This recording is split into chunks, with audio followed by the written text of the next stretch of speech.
생명의 샘가 이영훈 목사입니다. 오늘은 6월 9일 목요일이죠. 주 안에서 평안하신지요. 샘가에서 히브리서 묵상 34번째 시간을 맞습니다. 13장 15절에서 19절까지 찬양하며 선을 행하라 라는 주제입니다. 히브리서 마지막 장 13장에서 교회 공동체의 삶에 대한 권면을 하고 있는데, 첫째는 형제사랑, 둘째는 순결에 대해서, 셋째는 자족의 삶, 넷째는 충성의 원리, 은혜에 굳게 서라 했습니다. 당시 교회 지도자들이 당했던 삶을 본받아 다른 교훈에 끌리지 말고 서서 거짓 교사들, 눈먼 지도자들을 경계하라 했습니다. 이제 교회에서 더는 물질적인 재물이나 동물 제사, 신성하다는 음식, 거룩하다는 제단 등의 주장은 설 자리가 없고 모두 끝나고 지나간 것들임을 밝혔습니다. 이제 본 단락은 히브리서 기자가 새 언약 아래 하늘의 성소로 나아가고 영원한 것을 찾는 성도들이 하나님 앞에 드릴 두 가지 제사에 대해서 언급합니다. 그리고 교회의 인도자들과 어떤 관계를 유지해야 하는가를 말씀해주고 있죠. 먼저 15절에서 16절까지는 이 같은 제사를 기뻐하시느니라 라는 내용입니다. 그러므로 우리는 예수로 말미암아 항상 찬송의 제사를 하나님께 드리자. 이는 그 이름을 증언하는 입술의 열매니라. 오직 선을 행함과 서로 나누어 주기를 잊지 말라. 하나님은 이 같은 제사를 기뻐하시느니라 했습니다. 두 가지 제사에 대해서 기록되어 있죠. 예수 그리스도는 히브리서 10장 12절에서 영원한 속죄를 이루셨음을 밝혔습니다. 그래서 첫 언약 아래서 반복해온 제사는 폐하여지고 새 언약 아래서의 예배가 제시되고 있는 것이죠. 먼저 15절에서 찬송의 제사를 말하고 있습니다. 찬송의 제사는 그 이름을 증언하는 입술의 열매입니다. 찬송의 제사는 성도가 항상 드리는 희생제사이며 우리 몸을 드리는, 우리 자신을 거룩한 산제물로 드리는 제사입니다. 찬송의 제사는 예수의 이름으로 드려지는 예배로서 지속해서 그의 이름을 증언하는 제사이기도 하죠. 증언이라는 말은 감사하다라는 의미도 담겨 있죠. 하나님의 이름을 높이고 증언하는 찬송의 제사는 우리로 거룩한 흥분과 성령 충만에 거하게 하죠. 이제 16절 선을 행함과 나누어 줌의 제사를 말하고 있습니다. 찬송의 제사가 하나님을 향한 제사라면 선행과 나누어 줌의 제사는 사람과의 관계를 향한 제사이기도 하죠.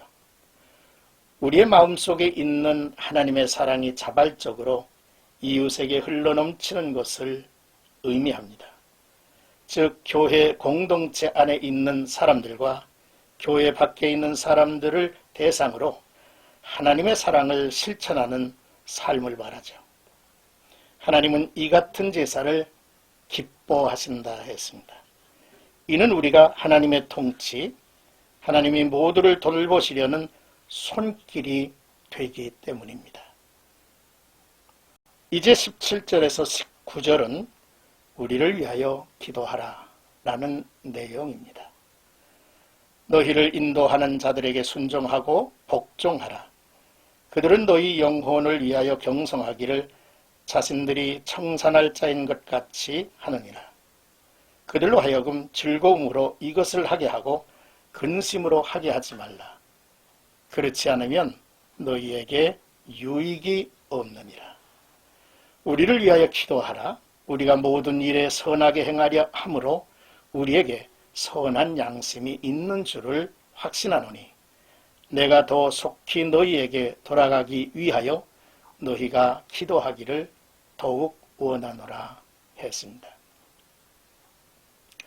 성도는 교회의 지도자들에게 순종하고 복종해야 하죠. 교회의 지도자들은 주님의 양떼를 잘 돌보고 인도하도록 부름을 받은 사람들입니다. 성도가 자기를 인도하는 자들에게 거역하고 불순종하는 것은 그들을 임명하신 하나님께 불순종하는 것과 같죠. 인도자들은 성도의 영혼을 위해 깨어 지키기를 마치 자신이 그것에 대해서 청산할 자, 결산할 자인 것처럼 한다 했습니다. 한 영혼이라도 잃어버리지 않으려고 최선의 노력을 다하죠. 그들이 사역에서 얼마나 무거운 책임감과 중압감을 느끼고 있는지를 성도들은 알아야 하죠. 또한 성도가 인도자들에게 복종해야 하는 또 다른 이유가 있다면 그들로 즐겁고 신나게 일하도록 일으켜주기 위함입니다. 그래야 모두가 유익을 얻는다 했죠. 출애굽한 이스라엘 백성들이 광야 생활을 하는 동안 그들의 인도자였던 모세에게 원망하고 불평했던 것을 보죠. 모세가 광야에서 하나님의 거룩함을 나타내지 못했던 이유도 그들의 불신과 불평 때문이었음을 성경은 밝히죠. 그로 인해서 모세가 이스라엘 백성들과 함께 가나안 땅에 들어가지 못했다고 성경은 기록하고 있습니다. 서로에게 유익이 되지 못한 예를 우리에게 보여줍니다. 히브리서 기자는 당당히 성도들의 기도를 요청합니다.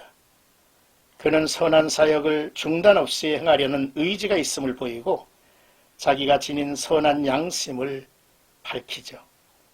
그는 이같이 말할 수 있는 신실한 주의 종이기 때문입니다.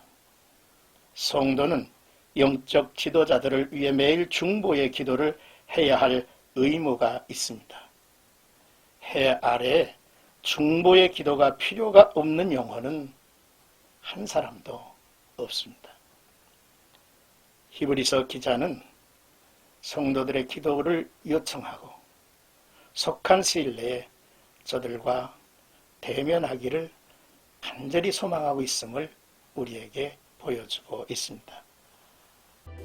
사랑하는 성가가족 여러분, 교회 공동체 안에서 기쁨이 있어야 하죠. 신령과 진정으로 드리는 예배가 살아나야 합니다. 교회 공동체 안에서 훌륭한 지도자들이 세워지고 그들과 마음을 같이 하는 성도들이 있어야 합니다. 이 거룩한 기쁨이 지속되기 위해서 노력해야 할 부분이 어떤 것인가를 성도들이 모여 서로 나누고 또한 뜻을 같이 하는 아름다운 성도, 아름다운 교회가 되기를 주님의 이름으로 축복합니다.